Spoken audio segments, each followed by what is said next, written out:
ফলের রাজা বলা হয় আমকে। ফজলি হোক কিংবা হিমসাগর, বিভিন্ন প্রজাতির আম রয়েছে। সমস্ত প্রজাতির আমের চাহিদা রয়েছে রাজ্য ছড়িয়ে দেশ ও বিদেশেও। গোটা ভারতবর্ষে আম পাওয়া গেলেও পশ্চিমবঙ্গে আমের চাহিদা তুলনামূলকভাবে অনেক বেশি। তার মধ্যে প্রায় 70% আম উৎপাদন হয় কেবলমাত্র মালদাতেই। জেলা অর্থনীতির একটা বড় অংশ নির্ভর করে আমের ওপর। এবছর আগাম গাছে দেখা গিয়েছে আমের মুকুল। ফলে জামাই ষষ্ঠীতে আম কিনতে আর নাজেহাল হতে হবে না জামাইদের। জামাই ষষ্ঠীতেই মিলবে মালদার জগৎ বিখ্যাত বিভিন্ন প্রজাতির আম। বুধবার শাহাপুর এলাকায় সাংবাদিকদের মুখোমুখি হয়ে মালদা ম্যাঙ্গো মার্চেন্ট অ্যাসোসিয়েশনের সভাপতি উজ্জ্বল সাহা জানান, এবছর আবহাওয়া এখনও পর্যন্ত আমের জন্য অনুকূল। প্রায় 31,500 হেক্টর জমিতে আম চাষ হয়েছে। প্রায় 4 লক্ষ মেট্রিক টন আম উৎপাদন হওয়ার সম্ভাবনা রয়েছে। সারা ভারতবর্ষে যা উৎপাদন হয় তার মধ্যে পশ্চিমবঙ্গ অন্যতম।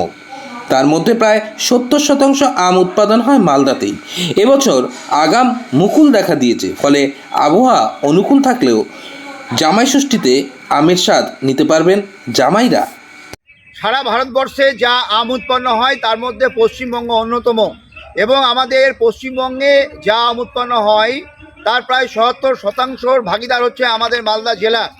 মালদা সহ পার্শ্ববর্তী এই অঞ্চলের অর্থনীতি মূলত আমের ওপর নির্ভরশীল, কৃষিভিত্তিক আমের ওপর নির্ভরশীল মালদা জেলার অর্থনীতি। সেখানে দাঁড়িয়ে আমাদের এবছর যে প্রায় 31,000 থেকে 31,500 হেক্টর জমিতে আমের চাষাবাদ হয়েছে, তাতে প্রায় 4 লক্ষ মেট্রিক টন আম উৎপন্ন হওয়ার সম্ভাবনা দেখা দিয়েছে। এখন পর্যন্ত আবহাওয়া আমাদের অনুকূলে আছে।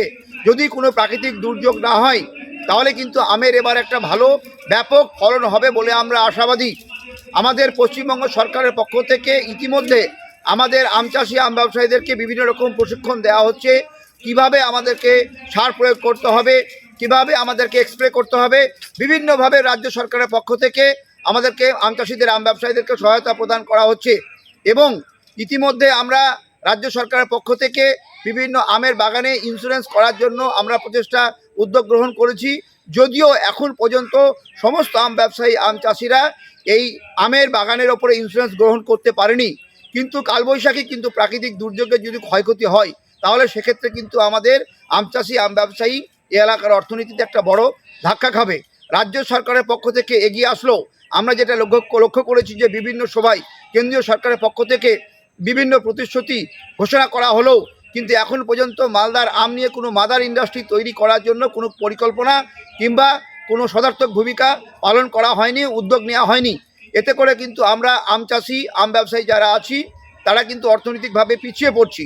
রাজ্য সরকার যেভাবে এগিয়ে এসেছে, কেন্দ্রীয় সরকার এভাবে এগিয়ে আসা উচিত।